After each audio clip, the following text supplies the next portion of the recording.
10th தனிக்குறி சொல் பார்த்துட்டோம். அதுக்கு கீழே சில சாப்டர்ஸ் மாதிரி கொடுத்துருக்காங்க, ரூல்ஸு. அதை தான் நம்ம இன்றைக்கி பார்க்க போகிறோம். கூடாது என்று வரும்பொழுது எப்படி யூஸ் பண்ணணும்? ஒரு குட்டியாக ஐஃபன் மாதிரி யூஸ் பண்ணணும். ஓகேங்களா? ஸ்டோக்குக்கு கீழே யூஸ் பண்ணணும். என்ற குறி தனித்து எழுதப்படும். எக்ஸாம்பிள் கொடுத்துருக்காங்க. ஏடுக்க கூடாது. இந்த ஐஃபன் என்னது? கூடாதுன்னு அர்த்தம். ஏடுக்க கூடாது. ஐஃபன்னா கூடாதுன்னு அர்த்தம். கேட்க கூடாது. கேட்க கூடாது. கூடாதுன்னு வந்துச்சுன்னா அது மாதிரி ஐஃபன் யூஸ் பண்ணணும் அப்படின்றதான் இந்த ரூல். ரொம்ப இம்பார்ட்டன்ட். நல்லா ஞாபகம் வச்சுக்கோங்க. ஒரு ஐஃபன் மாதிரி யூஸ் பண்ணணும். அது கூடாதுன்னு அர்த்தம். அது எங்கே யூஸ் பண்ணணும்? ஸ்டோக்கை போட்டு அதுக்கு கீழே யூஸ் பண்ணணும். என்றால் என்பது தனித்து வந்தால், அதுவே ஒரு வார்த்தைக்கு பின் வரும் பொழுது. ஆல்ரெடி பார்த்தோம். ஏனென்றால் என்றால் அபோவ் த லைன், என்றால்னா ஆன் த லைன். அதையே நம்ம தனியாக யூஸ் பண்ணோம். இப்போ ஒரு வேர்டோட யூஸ் பண்ணால் எப்படி போடணும் அப்படின்றதான் இது. எண்ணெய். ஓகேங்களா? எண்ணெய் போட்டோம். அதோட எட்ஜில் ஒரு டாட் வச்சிங்கன்னா என்றால்னு அர்த்தம். அந்த ஸ்ட்ரோக்கோட முடிகிற எட்ஜில் ஒரு டாட் வச்சோன்னா என்றால். போகாது. என்றால். அதோட எட்ஜில் ஒரு டாட் வச்சோன்னா என்றால்னு அர்த்தம். ஓகேங்களா? தனியாக யூஸ் பண்ணும்போது on the line, above the line. அதுவே அதோட ஒரு வேர்டோட எட்ஜில் வச்சோன்னா, அதோட ஜாயின் பண்ணி வச்சோன்னா வேர்டோட எட்ஜு, ஸ்ட்ரோக்கோட எட்ஜில் வைக்கணும். படி பட்டை. நேற்றையே பார்த்துட்டோம். எங்கே பார்த்தோம்? இருக்குது பாருங்கள். படி பட்டைன்றது மேலேருந்து கீழே பார்த்தோம். ஓகேவா? அதுவே தக்கதுன்றது இந்த வாட்டத்தில் வரும். இது இப்படிலேருந்து, இது மேலேருந்து இப்படி இந்த வாரத்தில் வரும். இது லெஃப்ட் மோஷனில் வந்துச்சுன்னா இது ரைட் மோஷன். நம்ம ரைட் சைடு பக்கமாக போட்டோன்னா அது தக்கது. நம்மளோட லெஃப்ட் சைடு பக்கமாக போட்டோன்னா அது படி பட்டை. ஓகேங்களா? இப்போ அதுவே சில வேர்டோடு சேர்த்து வரும்போது உள்ள படி. பாடுபட்ட. கேட்கப்பட்ட. ஐயோ, மிஸ் பண்ணிட்டேன். கேட்கப்பட்ட.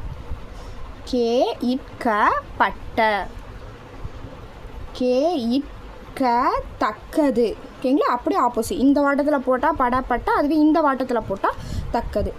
கேட்கப்பட்ட. கொஞ்சம் ஸ்லாண்டிங்காக இருக்கணும். ஓகேங்களா? கேட்கப்பட்ட, பட எல்லாமே அப்படி தான் வரும். பக்கத்தில் இருக்க வேர்டை வச்சு நம்ம ஃபில் பண்ணிக்கணும். கேட்கத்தக்கது அப்படி இந்த வாட்டத்தில் வரும். நல்லா பார்த்துக்கோங்க. இது இம்பார்ட்டன்ட், யூஸ் ஆகும் நிறையா. கோதுமை.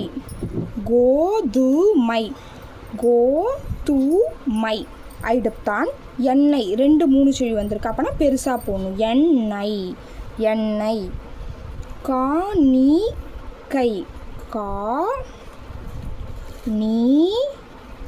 காணிக்கை.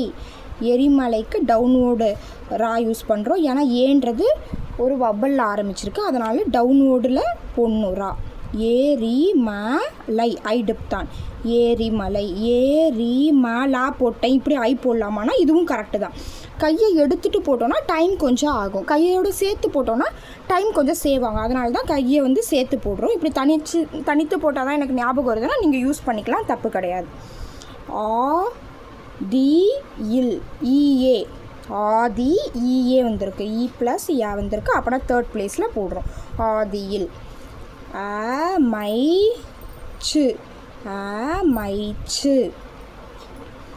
உடைமை. உடைக்கோர ஐடுப்தான். மைக்கோர ஐடுப்தான். உடைமை.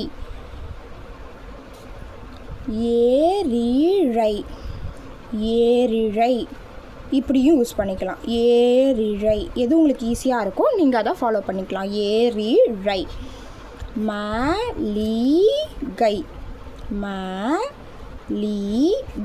மளிகை. விளைச்சல். விளைச்சல் 3rd place, through the line. ஆபரேச்சை. ஓகேங்களா? இச்சை ப்ளஸ் ஒரு ஐ வந்திருக்கு, அதனால் ஐடுப்தானே சேர்த்து போடுறோம். ஓகேங்களா?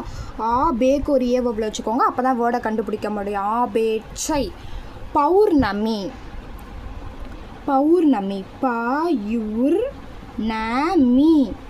பௌர்ணமி 3 ஷீன. பௌர்ணமி. வாகை. கணையாழி கணையாழி கணையாழி கணையாழி கணையாழி கணையாழி. ஓகேப்பா, இன்னொரு கிளாஸ் ஓவர். நல்லா ப்ராக்டிஸ் பண்ணி பாருங்கள் ஒவ்வொரு வேர்டையும். இந்த கிராமலாக்ஸ்லாம் ஒரு 5 டைம்ஸ் 6 டைம்ஸ் கூட பண்ணலாம். பண்ண தான் உங்கள் மனசில் ஈஸியாக பதியும். Okay, thank you. Please subscribe my channel.